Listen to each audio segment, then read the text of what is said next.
Welcome to Sri Sri Radhakala Chanji Dham. My name is Sucharya Devi Dasi, and I'm sitting here because my dear friend Tulsi Saki Devi Dasi asked me to give class today. Om Namo Bhagavate Vasudevaya. Om Namo Bhagavate Vasudevaya. Om Jnana Timradandasya Gyananjana Salakaya Chakshurn Militam Jena Tasmai Shri Gurave Namaha. I was born in the darkest ignorance, and my spiritual master opened my eyes with the torch of knowledge. I offer my respectful obeisances unto him.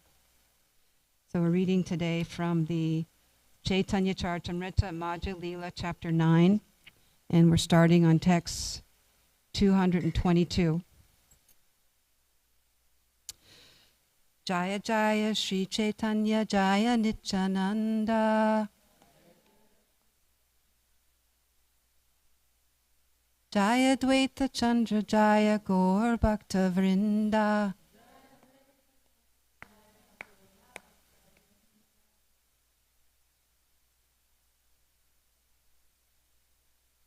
Text 222, Madhya Lila, chapter 9.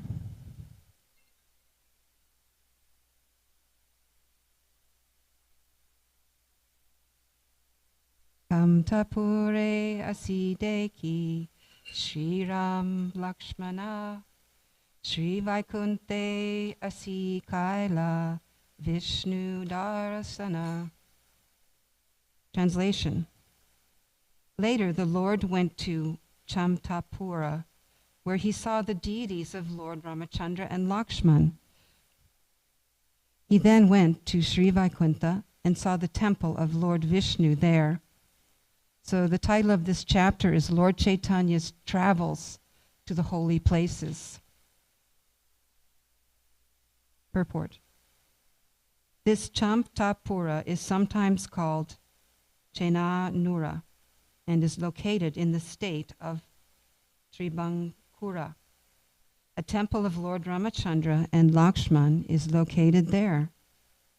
Sri Vaikunta, about 4 miles north of Aloyara, Tirunagari, and 16 miles southeast of Tinibeli, is situated on the bank of the Tamraparni River. So in these descriptions of the different places of Lord Chaitanya's travels, Srila Prabhupada is giving a very distinct description of exactly where they are. This temple is 4 miles north of Aloyara. And how did Srila Prabhupada know all these details? Well, he would always travel with the books, with the commentaries of the previous spiritual masters, and many of them would give detailed descriptions. So Prabhupada would take from them. Prabhupada also went to these places himself. He also spoke to local residents. So he's giving us this nectar. So when we go to India, we know exactly what places to visit. Text 223. Malaya Parvate Kaila Agastya Vandana Kanya Kumari Tanhan Kaila Darshana. Sri Chaitanya Mahaprabhu then went to Malaya Parvata and offered prayers to Agastya Muni. He then visited a place known as Kanya Kumari, presently Cape Comorin. Purport by Srila Prabhupada.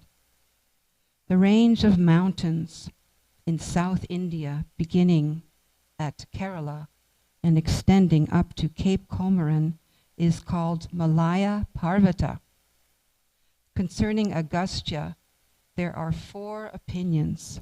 1, there is a temple of Agastya Muni in the village of Agastyam Pali in the district of Tanjore. 2, There is a temple of Lord Skanda on a hill known as Sivangiri, and it is supposed to have been established by Agastya Muni. 3. Some say that near Cape Comorin there is a hill known as Patiya, which was supposed to have served as Agastya Muni's residence. 4. There is another place known as Agastya Malaya, which is a range of hills on both sides of the Tamrapani River. Cape Comorin itself is known as Kanyakumari. So here Srila Prabhupada is mentioning the great sage Agastya Muni, and you can read further information about him in the Srimad Bhagavatam. There's a vedabase.com, and you can put in a title, you can put in Agastya Muni, and all this information will come up about him. He's one of the Shapta Rishis, and he is also known as the incarnation of the mind, because he's expert in mind control, sense control. Text 224. Amit talaya deki Shri Ram Gaurahari Malara deshite Aila yata bata hari. Translation. After visiting Kanyakumari, Sri Chaitanya Mahaprabhu came to Amalitala, where he saw the deity of Sri Ramachandra. Thereafter he went to a place known as Malara Desha, where a community of Bhattaharis lived. Purport. North of Malara Desha is South Kannada. To the east is Kurga and Mahisura. To the south is Kochina, and to the west is the Arabian Sea. As far as the Bhattaharis are concerned, they are a nomadic community. They camp wherever they like and have no fixed place of residence.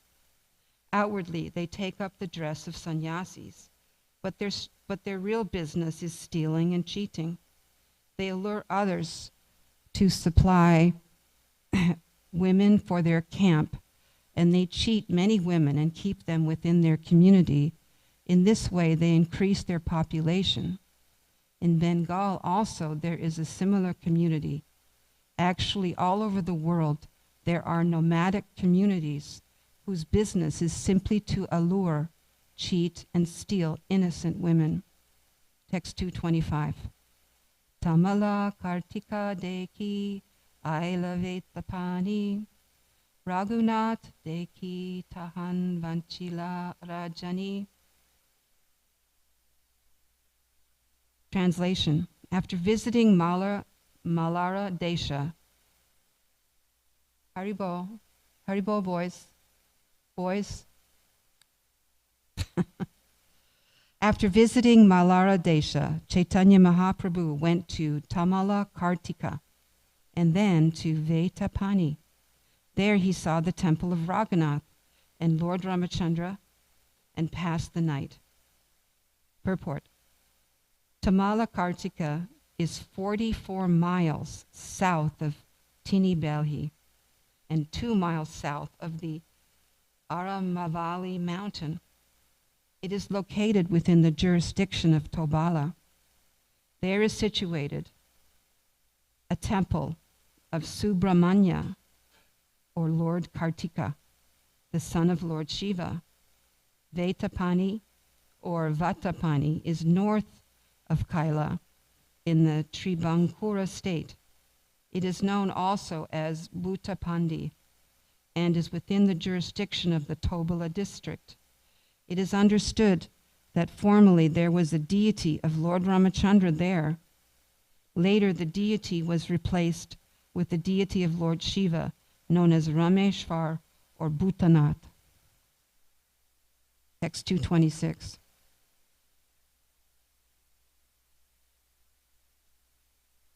Gosanira Sange Rahe Krishna Das Brahmana Bhattahari Sahatahan Aila Darshana. Translation. Sri Chaitanya Mahaprabhu was accompanied by his servant called Krishna Das.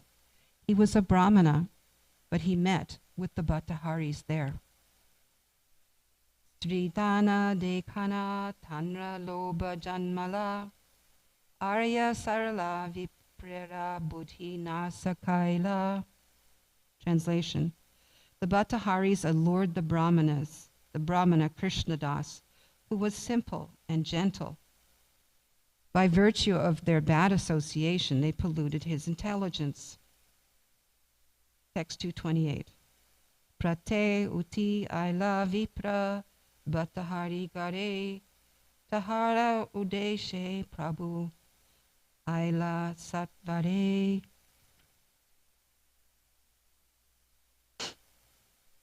The allured Krishnadas went to their place early in the morning just to find him out. The Lord also went there very quickly. Text 229. Asiya kahena sababata harigane amara brahmana tumiraka ki karane. Upon reaching their community, Sri Chaitanya Mahaprabhu asked the Bhattaharis. So this is Lord Chaitanya personally speaking. Why are you keeping my Brahmana assistant? Text 230. Amiha sannyasi deka tumiha sannyasi more dukha deha tomara nyaha nahivasi. Translation. And again, this is Lord Chaitanya's voice. I am in the renounced order of life, and so are you. Yet you are purposefully giving me pain, and I do not see any good logic in this.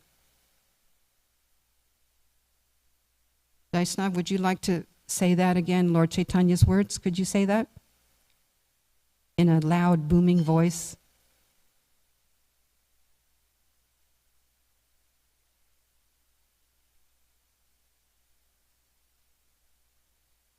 Thank you very much.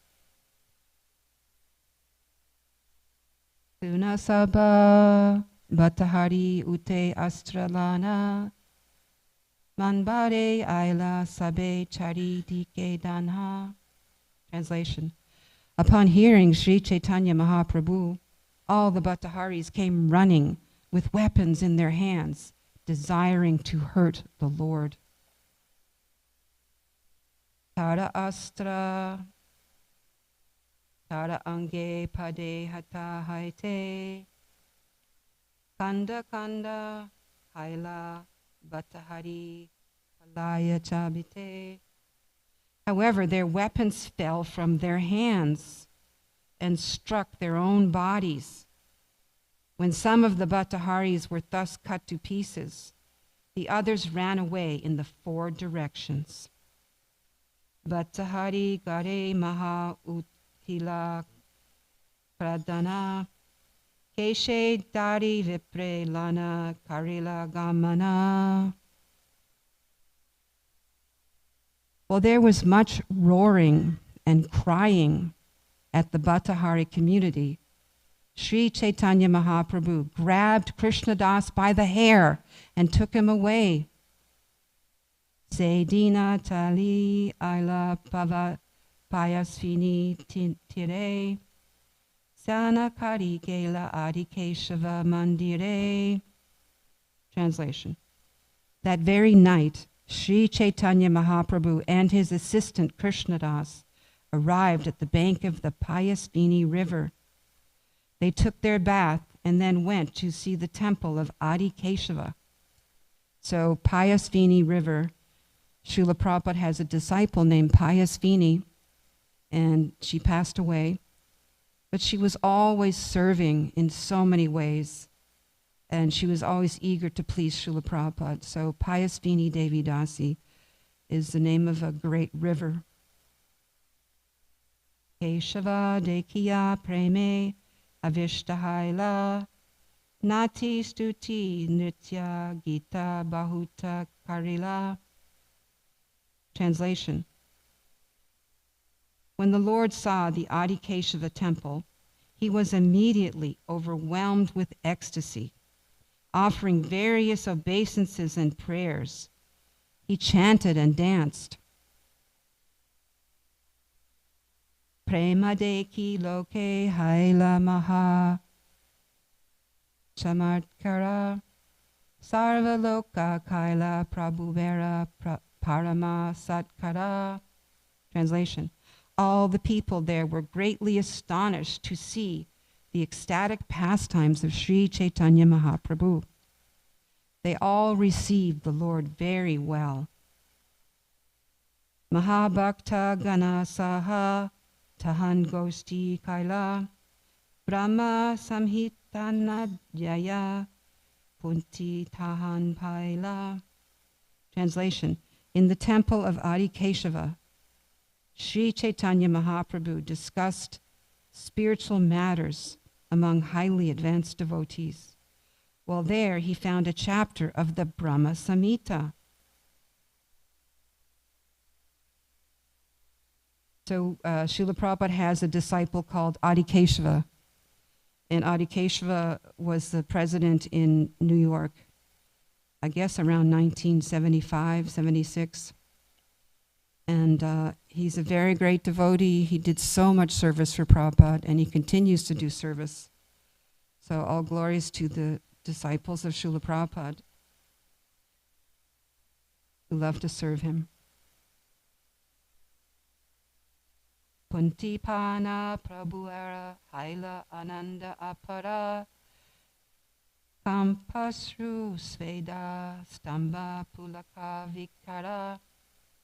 Translation. Sri Chaitanya Mahaprabhu was greatly happy to find a chapter of that scripture, and symptoms of ecstatic transformation, trembling, tears, perspiration, trance, and jubilation were manifest in his body. So what did Lord Sri Chaitanya Mahaprabhu find? A book. What book? Do you remember the name of the book? Brahma Samhita. Very good. So we're going to sing this verse together because we're going to stop here. So I'll read it first and then we'll read it again together.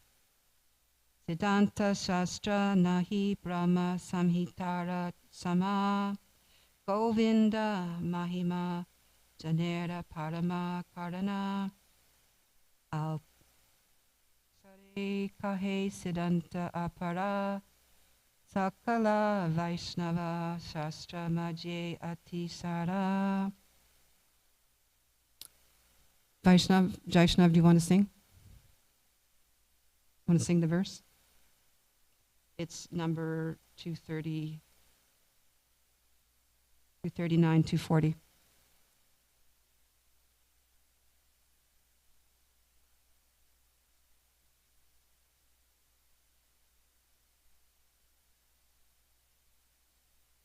You can do the next one too.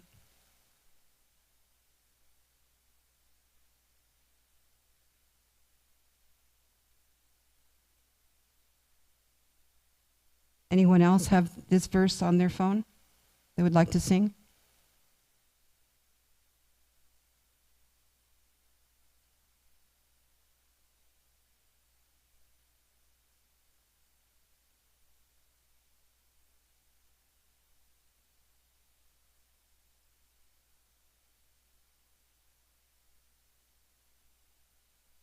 Very nice. Anyone else?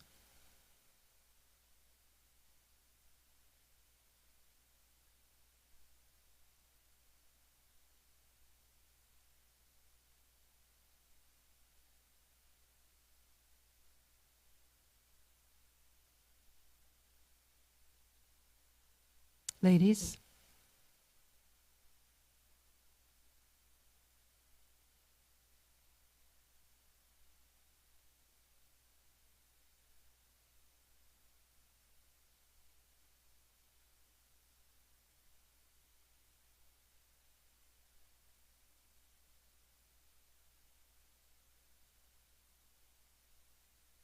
Any more ladies would like to sing? Synonyms. Siddhanta Shastra, conclusive scripture. Nahi, there is not. Brahma Samitara, Sama, like the scripture Brahma Samhita. Govinda Mahima, of the glories of Lord Govinda. Janera, of knowledge. Parama, final. Karana, cause. Alpa Akshare, briefly. Kahe, expresses. Siddhanta, conclusion. Apara, unlimited. Sakala, all.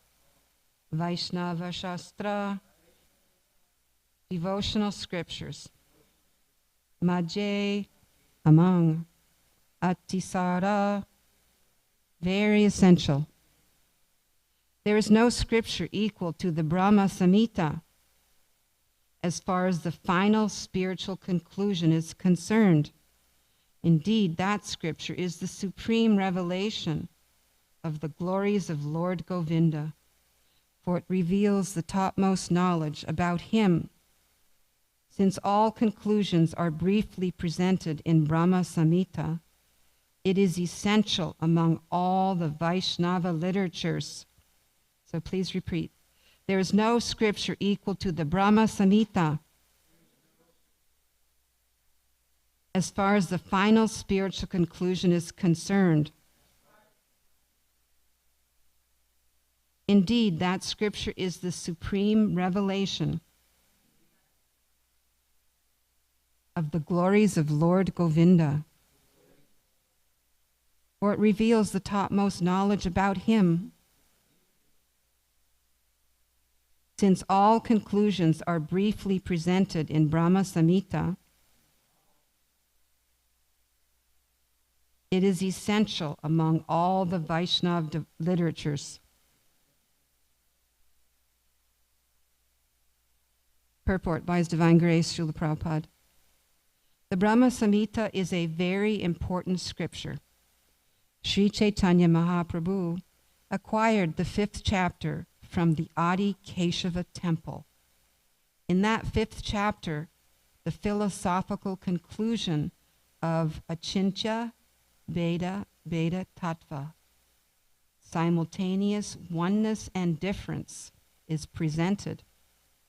The chapter also presents methods of devotional service, the 18-syllable Vedic hymn, discourses on the soul, the supersoul, and fruit of activity, an explanation of Kama Gayatri, Kama Bija, and the original Mahavishnu, and a specific description of the spiritual world, specifically Goloka Vrindavan. Brahma Samhita also explains the demigod Ganesh, the Garbhodakshai Vishnu, the origin of the Gayatri mantra, the form of Govinda, and his transcendental position and abode, the living entities, the highest goal, the goddess Durga, the meaning of austerity, the 5 gross elements, love of Godhead, impersonal Brahman, the initiation of Lord Brahma, and the vision of transcendental love, enabling one to see the Lord. The steps of devotional service are also explained. The mind, Yoga Nidra, the goddess of fortune, devotional service in spontaneous ecstasy, incarnations beginning with Lord Ramchandra, deities, the conditioned soul and its duties, the truth about Lord Vishnu, prayers, Vedic hymns, Lord Shiva, Vedic literature, personalism and impersonalism, good behavior, and many other subjects are also discussed. There is also a description of the Son and the universal forms of the Lord. All these subjects are conclusively explained in a nutshell in this Brahma Samhita. So I'll try to speak a little bit about this verse and Prabhupada's incredible purport. So he has named so many items within devotional service. And he is expressing to us that there's no scripture equal to the Brahma Samhita as far as the spiritual conclusion is concerned, because it explains the glories and revelation of Lord Govinda, and it reveals so much topmost knowledge about him, and that many conclusions are briefly presented in the Brahma Samhita. So this is an essential Vaishnava literature. So Brahma's initiation is mentioned here. And of course, we have heard that Lord Brahma appeared on a lotus flower that came, the stem and a lotus flower that came from the navel of Garbhodakshai Vishnu. And we've heard this, and some people don't believe it. They think, who is Garbhodakshai Vishnu? And there's a lotus flower coming from his navel, and Lord Brahma, who's the creator of this universe. Wow. But it's all true.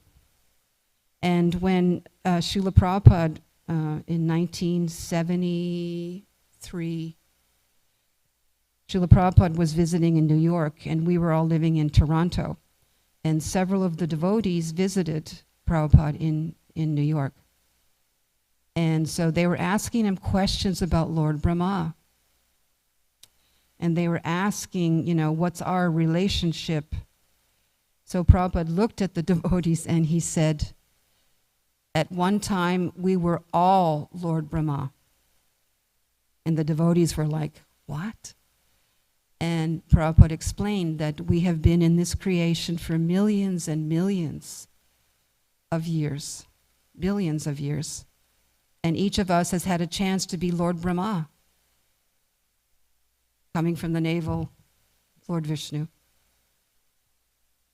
So the devotees came back from New York, and they said the first thing they said when they came in the door was, Prabhupada said we used to be Lord Brahma, each of us.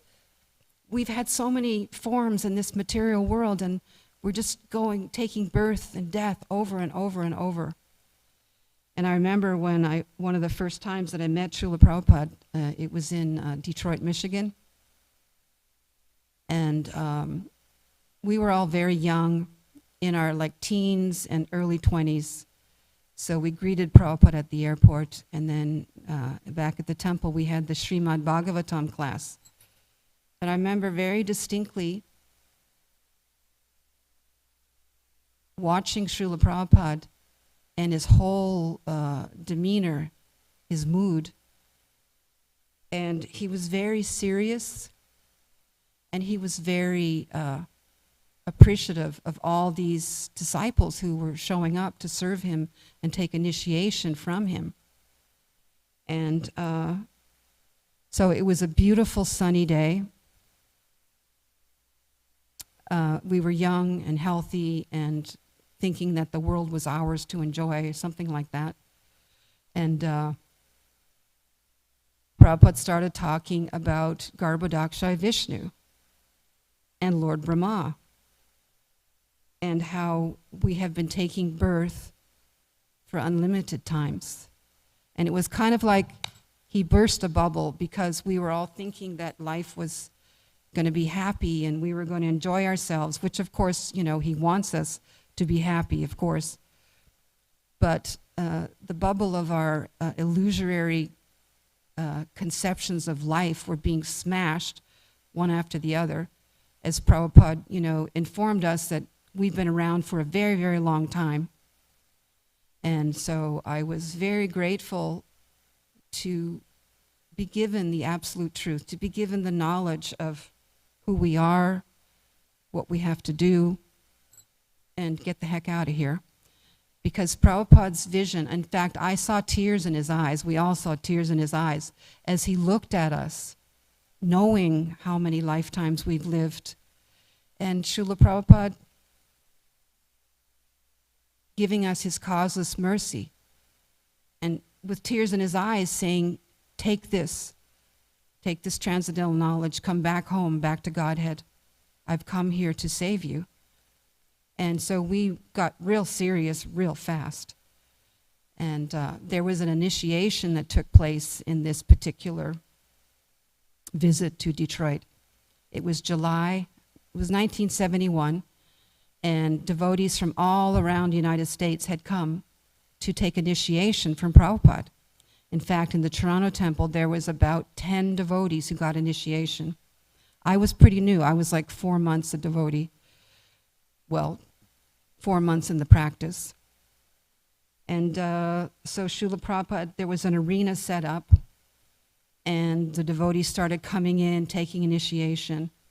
And then one devotee came in with no shirt, no tilak, no neck beads. Prabhupada looked at him and said, get out. I will not initiate a person with no neck beads and no shirt and no tilak. And he looked at the temple president and he said, why are you not instructing these new devotees? So the devotee took off, and the temple president took him upstairs and, got him all ready with tilak and neck beads and everything. So then the devotees from Toronto started taking initiation, and then Prabhupada named them. And they were all unique, individual, seemingly unrelated names. One devotee was Uttama Shloka, Vishvakarma, Rochan, Swana. So Swana was taking initiation. She was the wife of Rochan Prabhu. And so she asked me to take care of her child. So I had her little 2-year-old on my back in a backpack, minding her while she was taking initiation. So she went up to Srila Prabhupada, and Swana is a very shy person, soft-spoken, shy. She went up to Srila Prabhupada, and she said the principles. She said she would chant 16 rounds, and then she reached for her beads, and Prabhupada handed her the beads, but she didn't let go. She kept holding the beads, and Prabhupada looked at her kind of like, so then she went closer, and still holding on to her beads, she said, Srila Prabhupada, can I please have a name for my daughter? So I stood up and I turned around and I pointed to Prabhupada, there's the daughter, point. So Prabhupada looked up, didn't miss a beat. He looked at the child, he said, Bhakti Mati. Just like that. Bhakti Mati. So she was 2. Her name used to be Sky, but Prabhupada named her Bhakti Mati. So then that child, at the age of 12, she garlanded. She was dressed up like Krishna. They were having a Janmashtami. And at the time, Margaret Thatcher was the in-charge person, I guess the prime minister. And so Bhakti Mati gave a garland from Krishna, from, Radha Gokulananda, to Margaret Thatcher, who was in charge in the British Parliament. So in a moment's glance, the spiritual master knows the disciple. He knows the characteristics. He simply glanced at this child and just gave her this beautiful name. And so also at that initiation, Prabhupada talked about the offenses to avoid while chanting Hare Krishna. And he systematically presented each offense to avoid. And we were like hanging on every word. We really wanted to know more and more and more. So Srila Prabhupada speaking about Lord Brahma, and you can read about Lord Brahma in the 2nd canto of the Srimad Bhagavatam. And there are many descriptions about him. And it's the second canto, chapter 9. And very instructive, very satisfying, very rewarding to hear all these details about Lord Brahma, how he took initiation from Krishna, how Krishna instructed him very minutely in every detail, and how important this. And then from this initiation, he was actually initiated in the heart as a disciple of the Supreme Personality of Godhead. And so again, that's in the chapter 9 of the second canto of the Srimad Bhagavatam. But you can read more information, and it'll also explain more about this purport. So when you have a chance, Srimad Bhagavatam, Canto 2, Chapter 9, and so many instructions by Lord Brahma. And Lord Brahma is so important because he's the leader of the Brahma Gaudiya Vaishnava Sampradaya, and he's a spiritual master in our disciplic succession. And we are initiated into the Brahma Gaudiya Vaishnava Sampradaya. And so the more we learn, the more we can understand and develop our love for Krishna. I'm going to read a few more verses. We have a few more minutes. Text 241.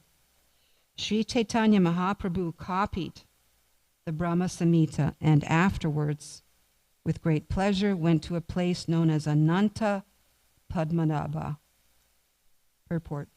Concerning Ananta Padmanabha, one should refer to Madhya Lila, chapter 1, text 115.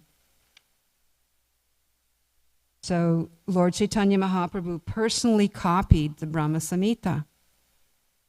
And what did he use? He didn't have a ballpoint pen, but he did have a feather and ink. And he wrote it in his beautiful handwriting. He wrote the whole chapter 5 of the Brahma Samhita that he found at the Adikeshava temple. Sri Chaitanya Mahaprabhu remained for 2 or 3 days at Ananta Padmanabha and visited the temple there. Then, with great ecstasy, he went to see the temple of Sri Janardhan. Purport. The temple of Sri Janardhan is situated 26 miles north of Trivandrum, near the Varkala railway station.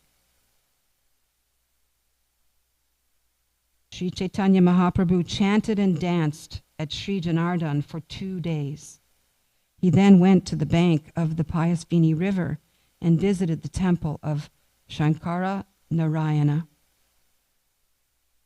In the previous verse in the translation, Prabhupada mentions the word Karana, and he has a disciple named Karana, servant of the cause of all causes. So Karna was a major book distributor. She built Mayapur along with all the other devotees. They collected, and they would give all the Lakshmi for the building of Prabhupada's temples, for more book distribution, for publishing. So we honor Karna Devi.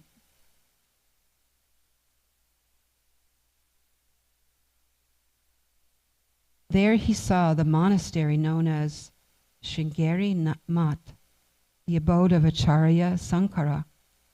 He then visited Matsya Tirtha, a place of pilgrimage, and took a bath in the river Tungabhadra.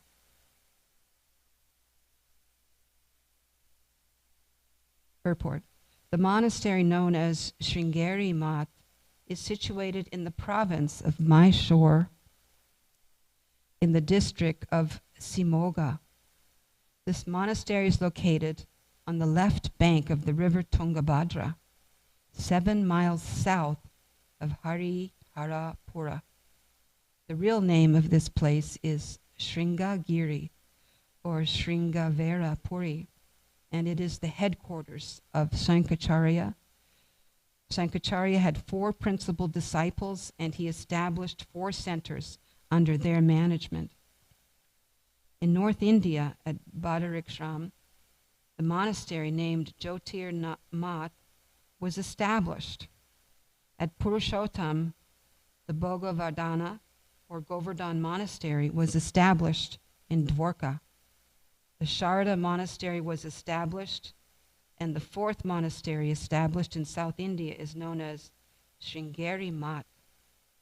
In the Sringeri Math, the sannyasis assume the designations Saraswati Bharati and Puri.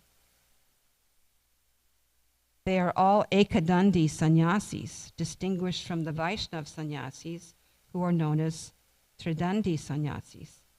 The Sringeri Math is situated in South India, in a portion of the country known as Andhra, Dravida, Karnataka, and Kerala.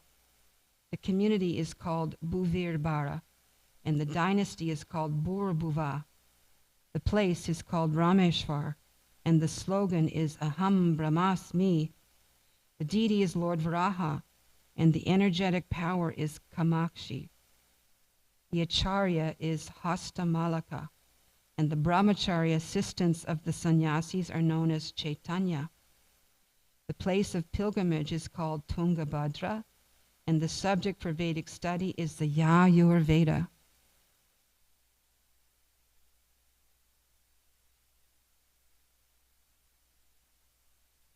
So there's a very lengthy purport, and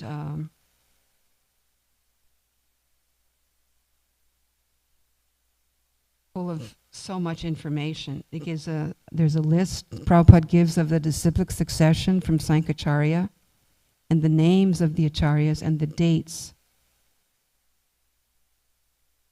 And then he explains that Sankaracharya is understood that he was born in the year 608 of the Shakabda era in the month of Vaishakha, on the 3rd day of the waxing moon, in a place in South India known as Kaladi. His father's name was Shiva Guru, and he lost his father at an early age. When Sankaracharya was only 8 years old, he completed his study of all scriptures and took sannyas from Govinda, who was residing on the banks of the Narmada River. After accepting sannyas, Sankaracharya stayed with his spiritual master for some days. He then took his permission to go to Varanasi, and from there he went to Badarikshram, where he stayed until his 12th year. While there, he wrote a commentary on Brahma Sutra, as well as 10 Upanishads and Bhagavad Gita. He also wrote Sanat Sujatiya and Nishinga Tapani. Among his many disciples, his 4 chief disciples are Padma Pada, Sureshwar, Hastamalaka, and Trotaka. After departing from Varanasi, Sankaracharya went to Prayag, where he met a great learned scholar called Kumarila Bhatta. Sankaracharya wanted to discuss the authority of the scriptures, but Kumarila Bhatta, being on his deathbed, sent him to his disciple Madana. So I wanted to tell a brief story about Srila Prabhupada's visit to Dallas in 1974. In this temple room, Prabhupada's Vyasa was at the back of the temple, and it used to be a basketball court, and the whole side where Prabhupada is sitting was all windows, top to bottom windows, clear glass. You could see the park outside. There were also a few houses out there, but they were taken down. So Srila Prabhupada was here. You may have heard this story, I don't know, but Srila Prabhupada was here giving the class, and he was sitting at the back, and the devotees had stayed up all night making him a vyasa, and it was of cinder blocks. And the cinder blocks were painted green, like a bright green. So there's Prabhupada on his cinder block vyasa with some soft cushions, and all the devotees, the children, the parents, the teachers were all gathered in the temple room. And Radhakala Chandji were here. And so Prabhupada was giving the class, and it was very quiet. Everyone was listening. And then all of a sudden, Dwarkanath and Krishna Priya's little boy, his name was Uddhava, started crying, like screaming. And everything stopped. Prabhupada stopped the class. All you could hear was this child screaming. So his mother stood up and rushed out to the hallway and started walking down Kalachandji's long hallway with the screams echoing all over the universe, it seemed. And so Prabhupada stopped for like several minutes. And then Prabhupada said in a very soft voice, he said, "Who is that?" And the devotee said, "Prabhupada, it's Uddhava. He's the son of Dwarkanath and Krishna Priya." And Prabhupada, in another few, I guess seconds, he said in a very soft voice, "He should never have to take birth again."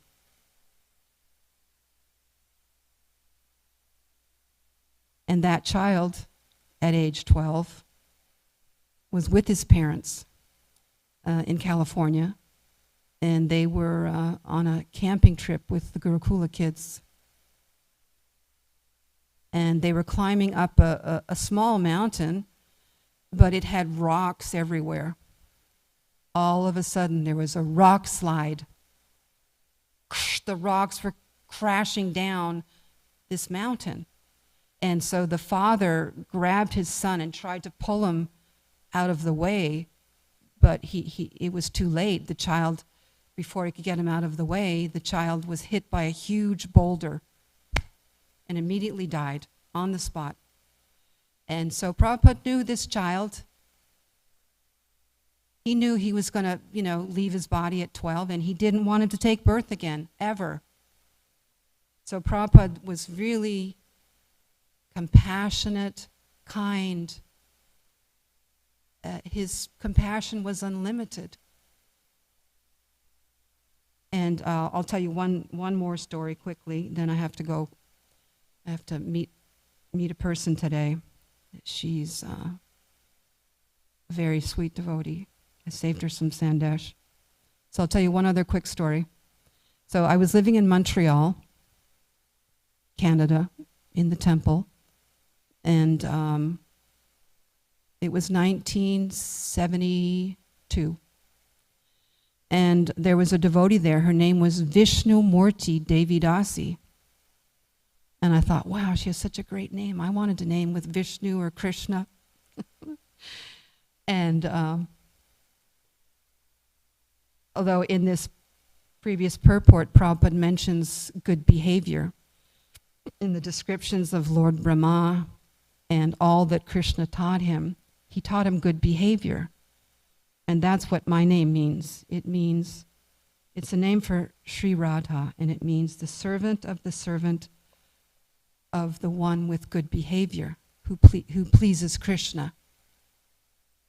So Radha pleases Krishna in every way. All right, so back to Montreal, Canada. So Vishnu Murti was, she was young. She was like early 20s. And she was doing temple service, very quiet, humble, shy. And so we stayed together in the same room. And she said to me one day, she said, she was French-Canadian, very strong accent. And she said, "Oh, I wrote Prabhupada. I don't know what he's going to say. I asked him some heavy question." I said, "Well, what did you ask him?" She said, "I want to be a CEO. I want to be a business person. I want to go and stay with my parents and get the rest of my education and, be in corporate Canada, I guess. And so she said, I asked him if he would release me from my vows. She said, I took initiation, the 4 regulative principles, chanting 16 rounds a day. And she said, Prabhupada's going to be so mad at me. And so then the letter came, the reply from Srila Prabhupada came. And she opened the letter. We sat down and I looked at her and she opened the letter. And then she said, she read the letter. Then she passed it to me. And Prabhupada said, my dear Vishnumurti, my dear daughter, please accept my blessings. I have received your letter and I have noted the contents carefully. Yes, I release you from your vows. This is how compassionate Srila Prabhupada is that a young devotee was wanting to go out in the material world and Prabhupada said, yes, I release you. She was thinking he was going to chastise her and tell her how bad she was, but no. He said, but always know that you can come back.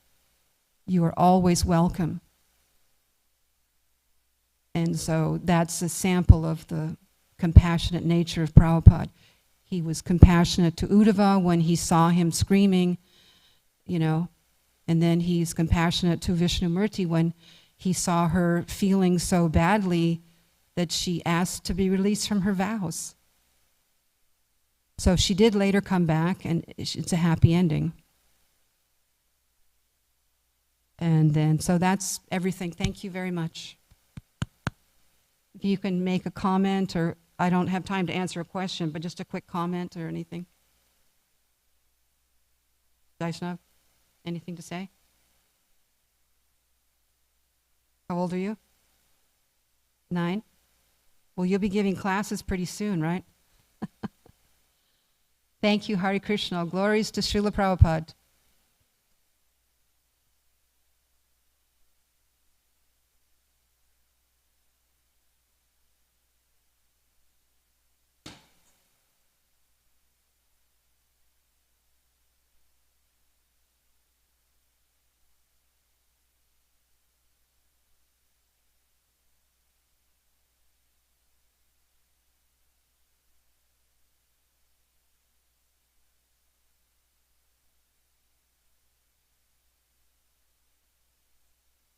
Very nice.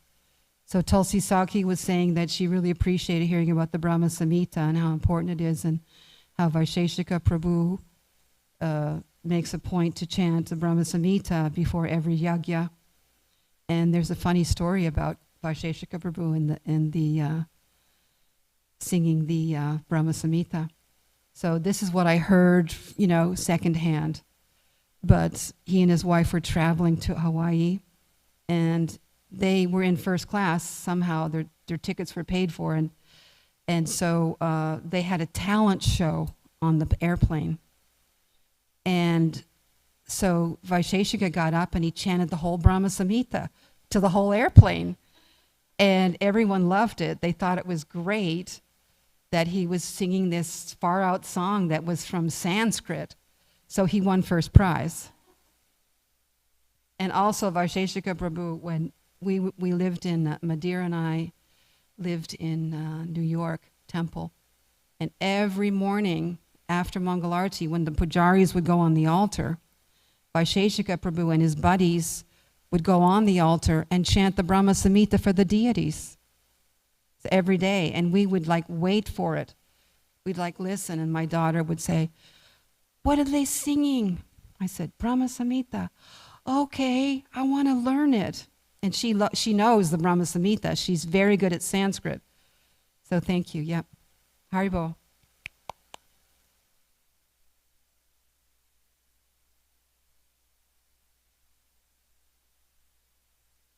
Time for prasadam. I don't know where the light is. Thank you so much.